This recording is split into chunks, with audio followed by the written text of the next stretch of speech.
अगर तुम एक लॉ ऑफ अट्रैक्शन एंथुजियास्ट हो और you know believe in manifesting and want to manifest your dream life और तुमने कभी लॉ ऑफ अजम्पशन के बारे में नहीं सुना है तो this video is for you. When I discovered the law of assumption a little more than a year ago, my mind was blown and I was like, इतने दिनों तक मुझे इस बारे में क्यों नहीं पता था. सो आज के वीडियो में ये क्या है ये लॉ, इसको सिंपल शब्दों में एक्सप्लेन करने की कोशिश मैं करूंगी. Hi guys, I am Aarti, welcome back to a new video on this channel. और अगर तुम्हें इस टाइप के वीडियोस में इंटरेस्ट है, you know self growth video, spirituality, manifestation, so please take a second और उस सब्सक्राइब बटन और उसके आगे वाली बेल आइकॉन को हिट कर दो. Now starting off straight away, what is the law of assumption. Law of assumption जो है ये एक American philosopher called Neville Goddard ने प्रपोज किया था in the early 1900s. Okay, according to this law, इसका एक लाइन में, सिंपल लाइन में if I have to explain this law says whatever you assume to be true will be your reality. Okay, so pretty similar like the law of attraction. काफी parallel है एक दूसरे के साथ, but I feel the law of assumption is a much in-depth approach to manifesting, and I'll come in a bit to why I think that. So yeah, the law of assumption says कि अगर तुम कोई चीज चाहते हो, you know, life में we wait कि हम जब मुझे ये घर मिल जाएगा मैं घर खरीद लूंगा या मैं कार खरीद लूंगी या when I have a partner, जब मेरी शादी हो जाएगी then I will be happy. But what the law of assumption says is be happy, feel fulfilled, feel all the gratitude now and feel all the feelings जो तुम feel करोगे जब वो ड्रीम या गोल तुम्हारा हो जाएगा. And if you live in that state now, that dream or goal will come to you much faster than waiting for it.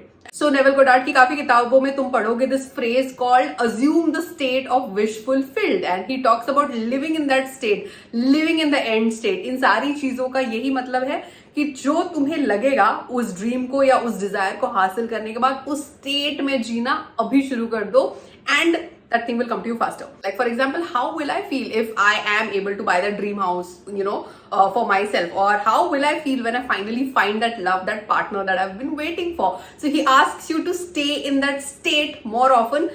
Stay in that state. Imagine you already have that lover. Imagine you already have that partner. Imagine you're already loved like that. But this is not about delusion. You don't have to imagine while you're in a local train कि तुम किसी imaginary man के साथ खड़े हो. That's not what he's saying. It's just meant to be done like an exercise. जैसे तुम एक journaling करके खत्म कर देते हो, वैसे ही तुम्हें ये imagine करना है. At some point of time, take like 5-10 minutes out and stay in that state for those few minutes. और जैसे जैसे तुम ये करने की प्रैक्टिस बढ़ाते हो, you will notice कि you are able to stay in that state throughout the day. And the whole game is about energy, it's about frequencies, it's about tuning into the frequency of your desire, and that gets you your desire faster. So that's what this whole thing says. Another thing that Neville says is everything that exists right now in this world was once imagined by somebody. तो चाहे वो ये मेरा tripod हो या ये मेरा phone हो जिसके कैमरा में देख के बात कर रही हूँ, या मेरा लैपटॉप हो, बेड हो, चेयर हो, कुछ सालों पहले तक कुछ भी एग्जिस्ट नहीं करता था and that was imagined by someone. So if you want to create new things, all you have to do is sit and think about it and visualize it and feel it to be true, and it will be created in your reality. एक बार तुमने एक चीज अब तुम्हारे subconscious mind पर Impress कर दी, it has no option but to show up in your reality because वो तुम्हारे सबकॉन्शियस माइंड का काम है.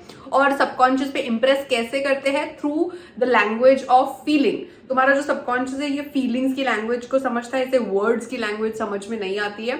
So in fact Neville emphasizes a lot on feeling. That's why वहां पे लिखा है कि you know live in your end state और stay in the feeling of your wish fulfilled. He also has a book called Feeling is the Secret, which I've bought and read.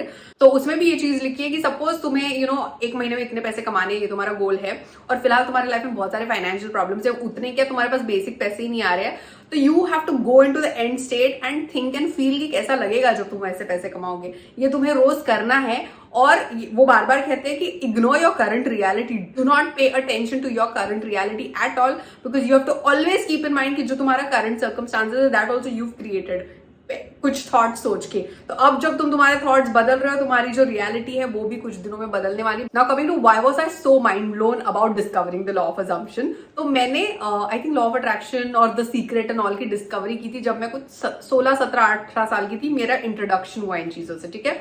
और तब से अब तक I have been very interested. I have read a lot of books, I have consumed a lot of content, tons of videos, podcast, बहुत सारी चीजें मैंने इन topics के बारे में सुनी है, पढ़ी है. But when I discovered the law of assumption, I was like, damn, this is mind blowing. And how did I not know these things before? And how did I not think like this before? और जब मैं इसके बारे में और पढ़ते गई, I realized it's very in depth, it's very nuanced, it's like a fusion of psychology and spirituality. क्योंकि बहुत सारी चीजें जो बुक में लिखी है, जो नेविल कहता है in the lectures, वो मैंने कहीं ना कहीं I was like, oh, I have heard a psychologist say this. Oh, I have, heard a spiritual guru say this. So it's a beautiful fusion and it's pretty legit. Another thing that this law says is that your entire external world is a reflection of your internal world. So, जो भी तुम्हारी life इस वक्त है फिलहाल, जैसे भी तुम्हारे सर्कमस्टांसेस है, भले ही तुम्हारा फाइनेंसेस की बात करें या तुम्हारे रिलेशनशिप्स की बात करें, फ्रेंडशिप्स, रिलेशन, जो भी है, love life, whatever it looks like, it is because you yourself have chosen it and you yourself have created it. And this sentence can be very triggering for a few people. जब मैंने इसको नया नया discover किया, मैं खुद trigger हो गई थी. I was like, wait a second, what are you saying? Because all of us think कि मैं अपने लिए बुरा क्यों चाहूंगी, मैं अपने बारे में क्यों बुरी चीजें क्रिएट करूंगी. ऐसा हर एक का नजरिया हो सकता है अपने बारे में. But this is where it gets interesting. Stay with me. What this law says is, whatever your dominant beliefs are in life about anything, तुम्हारे खुद के बारे में, तुम्हारे करियर के बारे में, how you will be treated at work, in your college, in your school, about relationships, about marriages, जो भी तुम्हारे dominant beliefs है, they will show up in your reality. अगर तुम्हारे कुछ areas में अभी situation बुरी है, चाहे if you're not earning the kind of money you always wanted, or if you don't, your love life is just not working out for you, it is very valuable for you to sit and think, how did I create this? What role did I play in making this happen? क्योंकि बहुत easy होता है, दूसरों को blame कर देना कि अरे no, I am a very good person, people are bad to me. और by the way, कभी-कभी ऐसे हो भी सकता है in your life, there could be situation where you were your honest self with somebody, you did the right things, but the other person was shitty to you. चाहे relationship का example ले लो, somebody in spite of you giving them all the love, dedication, ये फलाना ढिमकाना, they cheated on you, they broke your trust, they treated you badly, they disrespected you, they left you for somebody. Somebody has been utterly shitty to you for no mistake of yours. But even in a situation like this, it's very helpful to sit and think, how did I create this? जहां तुम्हें देख के लगता ही नहीं कि तुम्हारी कोई गलती हो सकती है. This is about getting like deeply, like super duper self-aware about your habits and your beliefs. What were you doing? कुछ ना कुछ तो तुमने उस इक्वेशन में किया होगा. क्या तुमने कुछ रेड फ्लैग्स अर्ली ऑन देखे और उनको इग्नोर कर दिया कि ठीक है, and that came to bite your ass later? Or did you give a person too many chances क्योंकि in spite of knowing कि वो तुम्हारे लिए healthy नहीं है, क्योंकि you were afraid to stay alone and you just wanted to be with somebody rather than being alone, and that's why you stayed with that person? क्या तुम्हें boundaries draw करने में डर लगता है क्योंकि तुम किसी को upset कर दोगे and उसके बाद they don't stay in your life or they leave you? So this is, like I said, sometimes we don't like to look into our own mistakes कि हमने कहाँ पर ये गलती की होगी. It's very easy to put all the blame on the other person and so that you come across as a good person, and people are always bad to me and I'm such a nice one. But वो भी एक तरीके का victim narrative है. और जितने जल्दी तुम इसके बारे में अवेयर हो जाओ कि what role are you playing अपने लाइफ के कुछ सर्कमस्टांसेस क्रिएट करने में, तभी तुम उन्हें चेंज कर पाओगे. Otherwise you can just sit and cry कि this friend came and did this to me, another friend came and did the same thing to me, third.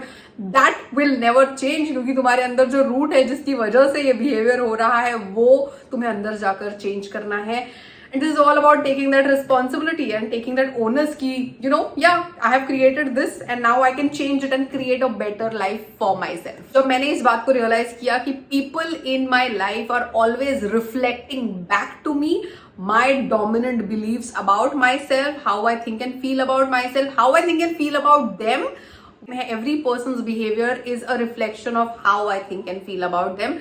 When you realize this, it's quite a game changer for you, क्योंकि तब तुम्हें पता चलता है कि if I think and feel that I am always loved unconditionally, I am accepted for who I am just as I am, people always respect me, तो people will behave with you that way. पर अगर तुम्हारी सोच है कि मेरा हमेशा लोग मजाक उड़ाते हैं, people always take me for granted, मुझे हमेशा लोग धोखा देके चले जाते हैं, मुझे यूज करके चले जाते हैं, तो तुम्हें उसी तरीके के लोग बार बार मिलेंगे लाइफ में. और अगर तुम्हें इसको टेस्ट करना है थोड़ा अपने लाइफ में, if you want to see if this stands true for you or not, do this little experiment right now.